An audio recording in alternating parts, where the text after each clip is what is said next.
travail apporte un certain nombre de choses comme un lien social qui est absolument nécessaire. Ça apporte aussi du sens. Ça donne aussi dans un rythme de vie la possibilité d'être reconnu et donc quelque part d'exister. Et ça me semble absolument essentiel. Alors, je voulais juste vous citer quelque chose autour de ça. Justement, concernant cette notion de qualité de vie au travail, il y a vraiment une notion de bien-être qui a été définie de façon très précise par l'OMS. En l'occurrence, c'est un état de bien-être dans lequel la personne peut se réaliser, surmonter les tensions normales de la vie, accomplir un travail productif et fructueux et contribuer à la vie de sa communauté. Défini ainsi, on voit bien tout ce que peut apporter le fait d'être dans un état effectivement de bien-être au travail et donc d'être dans le cadre du travail. Tout le monde sait qu'effectivement, on a décrit beaucoup de problématiques au niveau de la santé et ces risques inhérents au travail ont même été nommés risques psychosociaux. On peut observer naturellement des conséquences psychologiques, des anxiétés, des problèmes de sommeil, le sommeil rentrant presque dans de la physiologie, mais peu importe, des dépressions, bien entendu, et du burn-out. Alors ça, c'est relativement bien connu.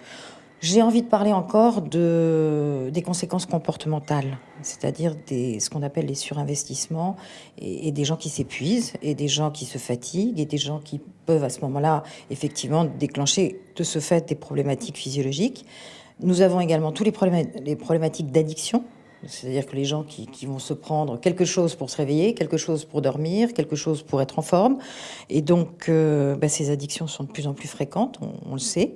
Et nous avons également les conséquences physiologiques. Et ces conséquences physiologiques, c'est-à-dire véritablement somatiques, peuvent se traduire par les maladies cardiovasculaires, des hypertensions qui apparaissent, l'immunité qui peut être également touchée, il faut le savoir, des problèmes dermatologiques. Mais il existe aussi un facteur individuel. Et c'est vrai qu'est défini au-delà des facteurs de stress un autre élément qu'on appelle la stressabilité individuelle. Et souvent, les risques apparaissent non pas simplement dans un type d'organisation, mais est beaucoup plus relié au lien qu'il peut avoir, la rencontre en fait entre un contexte et un individu, qui lui-même aura une sensibilité au stress plus particulière.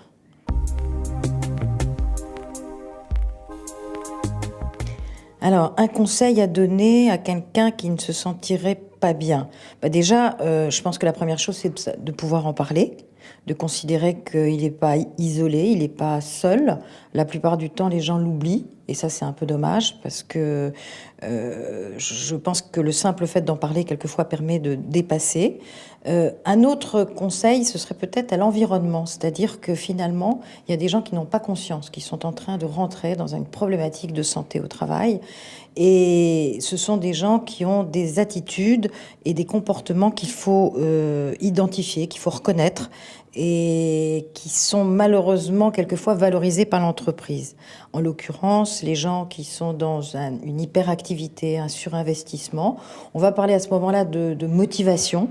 Et lorsque c'est un surinvestissement qui n'aboutit plus à rien, là, il y a un vrai risque, effectivement, de ce qu'on appelle classiquement le burn-out. Retrouvez Priorité Santé Mutualiste sur son site internet et sur les réseaux sociaux.